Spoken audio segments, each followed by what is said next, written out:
Eu sou nascido em Porto Alegre, mas com 6 anos de idade já estava aqui no Rio de Janeiro. Por exemplo, fui educado aqui na terra carioca.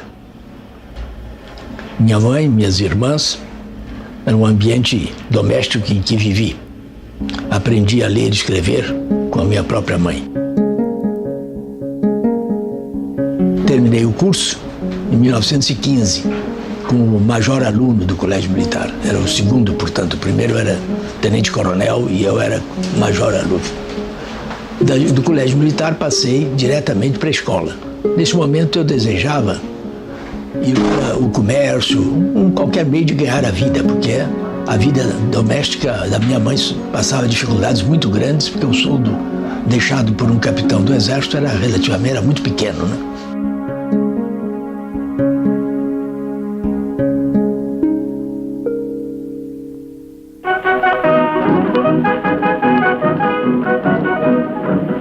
O galo de noite cantou, toda a gente quis ver o que aconteceu.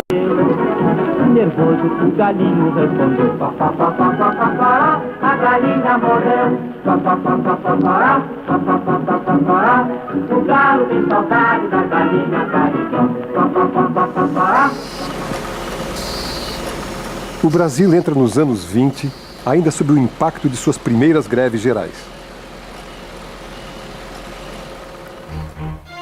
Nas praias de Niterói, operários, intelectuais e líderes anarquistas fundam em março de 22 o Partido Comunista do Brasil. Arthur Bernardes é eleito presidente da República.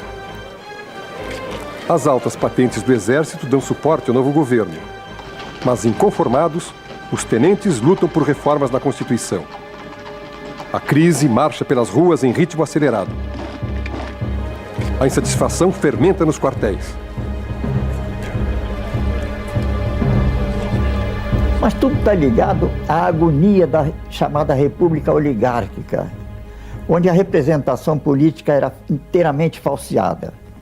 Tudo isso culminou no episódio de 1922, manifestação de descontentamento violenta, ardorosa e heróica, evidentemente. Em julho de 22, militares do Forte de Copacabana se rebelam. O governo é rápido e duro.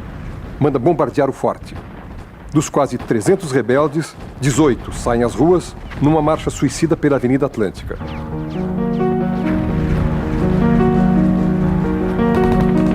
Apesar da derrota, floresce a semente do movimento tenentista.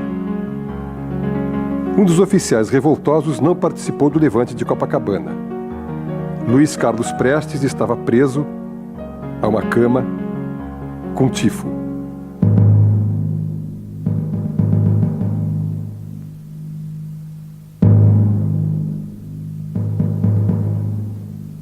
Vitimado pela repressão promovida por seus superiores, Prestes é enviado a Santo Ângelo, no Rio Grande do Sul, para supervisionar a construção de quartéis.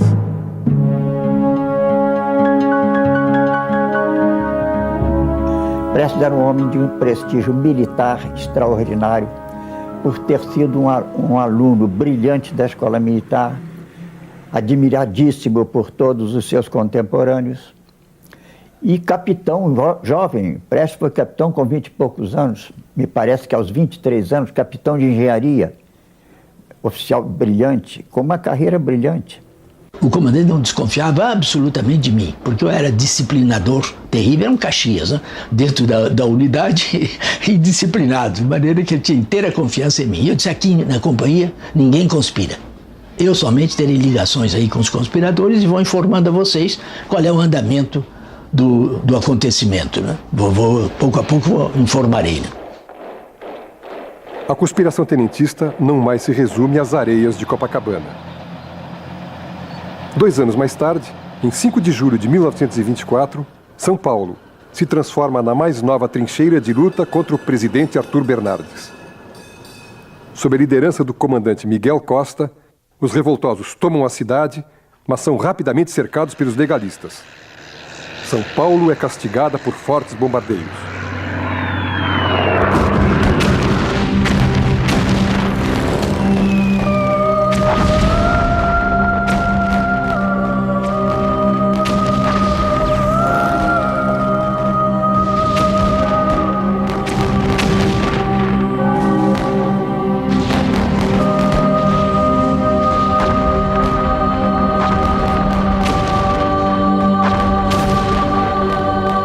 desde o dia 9 de julho até o dia 27 para 28 de julho, mais de 100 mil homens sitiaram São Paulo.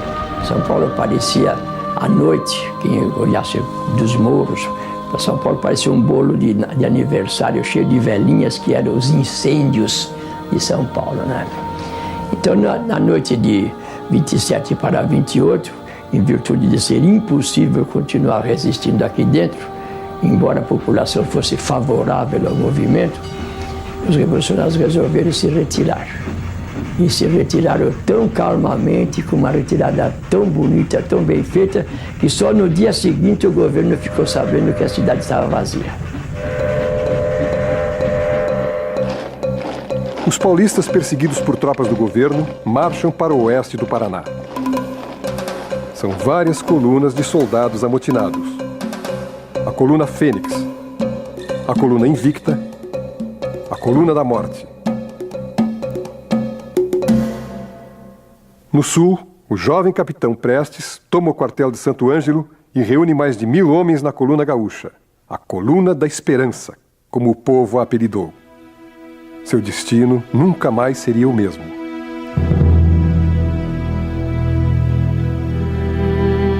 Vejo não mais ser possível resistir às intolerâncias dos nossos governantes. Levado por esta situação e pela aflição que sinto sufocar nossa gente, eu já não posso mais me calar. Preparem-se para enfrentar as duras consequências em face da atitude que terei de tomar. Afinal, foi a senhora que me educou dentro desses rígidos padrões morais e cultivou em mim a aversão a qualquer tipo de injustiça. Abraços, Luiz Carlos Prestes.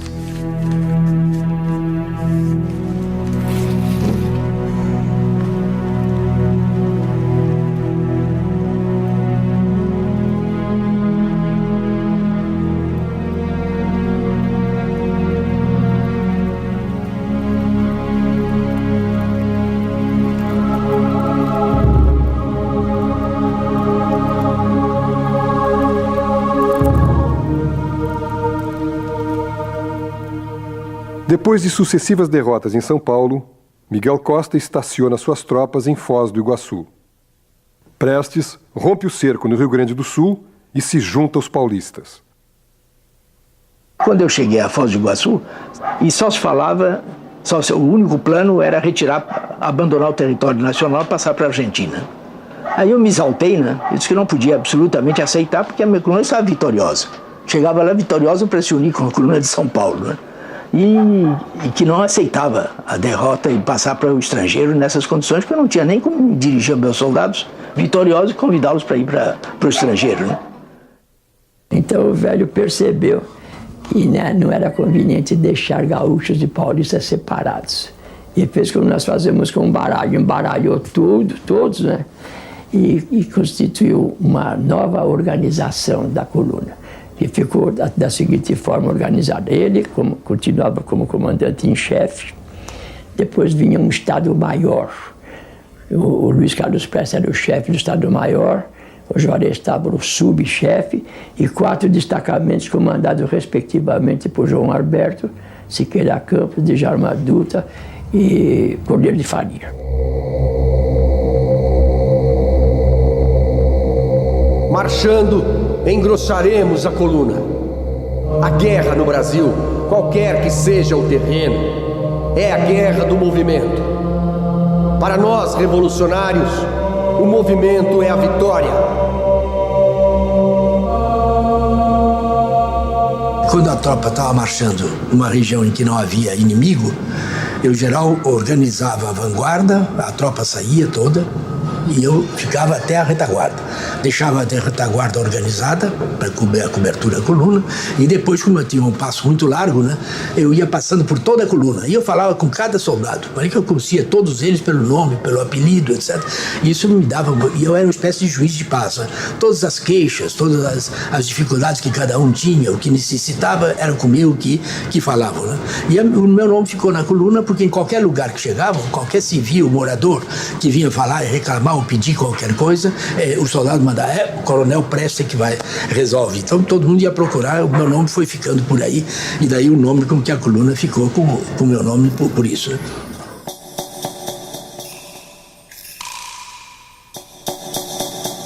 Eram mais ou menos umas 20 ou mais de 20 mulheres que acompanharam a coluna. Quando chegou aí, eu ainda era muito militar e não queria saber de mulher na coluna. Então eu dei ordens terminantes na tropa que estava organizando a passagem do Rio, que nenhuma mulher podia passar para Santa Catarina, que cada uma voltasse para casa, né? Mas eu fui última viagem, eu participei dela, eu fiquei até o fim. Quando cheguei lá em Santa Catarina, as mulheres estavam todas lá, né? Tinham passado e o que se ia fazer? Continuaram a marcha da coluna e foram úteis, né? É verdade que eu tive que depois fazer autocrítica, porque realmente elas não foram peso nenhum, nem prejudicaram em nada, né? Pelo contrário, foram de grande valor mesmo e ajudavam muito na cozinha, né? No cuidado dos feridos, e algumas delas, inclusive, em combate, nos ajudavam a informar sobre o deslocamento do inimigo, e alguns empunhavam até o fuzil mesmo na luta. A coluna Prestes ainda hoje gera polêmica. A coluna heróica rasga o interior do país, do Rio Grande ao Piauí, se transforma em epopeia militar e deixa em seu rastro lembranças amargas.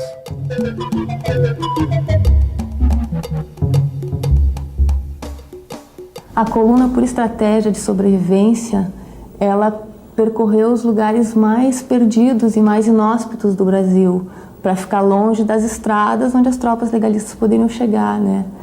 Então, de repente, aparecia aquele monte de homens, então eles me diziam assim, pareceu aquele povo esquisito, de fala revezada, que não sei o que estava fazendo aqui, que fazia uma bagaceira danada, comia a criação, prendia os donos, eu não sei o que eles vieram fazer, só Deus que deve saber, né? Então, essa era a impressão. De repente, aparecia aquele monte de gente comendo, precisando comer num lugar onde a comida não era suficiente, precisando vestir, precisando de mulher, né? E então eles viram a coluna como a maioria viu a coluna como uma tropa de ocupação. Então o povo fugia para o mato. Nós entramos em povoados mais tarde completamente vazios. E isso era um mal, né? Porque quando a cidade estava completamente abandonada, não era possível uma vigilância, etc., para impedir o saque, impedir que entrassem nas casas comerciais, etc. Estava tudo abandonado. De maneira que isso aí via. Mas quando tinha população, a população era respeitada, nos recebia bem, nos facilitava tudo, fornecia mesmo víveres, alimentos, etc. De maneira que as relações eram realmente muito boas. Teve um agricultor que a mulher dele foi estuprada, ele ingressou na coluna para achar quem tinha estuprado, matou, voltou e virou um matador, morreu na prisão de Campo Grande, né? Quer dizer, a coluna acabou mudando o destino, a trajetória, a vida dessas pessoas. Existia uma brigada de disciplina dentro da coluna. Um homem que estuprasse uma mulher e ocorreram violências, ele era fuzilado. Compreende? Um homem que cometesse um roubo, que cometesse violência, e de fato um comandante que está comandando uma coluna de 1.500 homens, ele não pode ser responsável por pelo comportamento de todos. Existia uma disciplina dentro da coluna, não é verdade? Tanto que, por exemplo, quando requisitava-se alimentos, tinha as requisições que eram assinadas por Luiz Carlos Prestes, que quando a Revolução fosse vitoriosa, né, seria devolvido, né, o equivalente em dinheiro, o que eles entregaram para a causa da Revolução.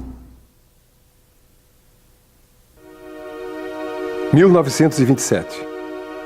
A Grande Marcha de mais de 25 mil quilômetros chega ao fim. Batalhas com mercenários e tropas do governo. Soldados dizimados pela fome e por doenças infecciosas. A coluna nunca foi vencida. De seus quase 2.000 homens, restaram apenas 600 para contar o final da história. Em 2 anos, a coluna Prestes é testemunha da enorme miséria que se esconde nos esquecidos sertões do país e sua façanha traduz o sentimento de mudança que o Brasil clamava. Essa realidade me impressionou muito, porque nós estávamos lutando exclusivamente, o nosso objetivo, a nossa meta era contra o Bernardes, substituir o Bernardes. Mas diante desse quadro, chegamos à conclusão que nós estamos diante de um problema social muito sério. E nós éramos ignorantes. Por que um país tão grande, né, o povo visse nesse estado de miséria? Né? Por isso que nos alertou para compreender que estamos errados. Além disso, víamos, né, que quem mais sofria com a guerra civil eram os moradores. Prestes e o que sobrou de seus homens exilam-se na Bolívia. O cavaleiro da Coluna Esperança deixa de ser o bravo comandante e se transforma em lenda, em um mito revolucionário.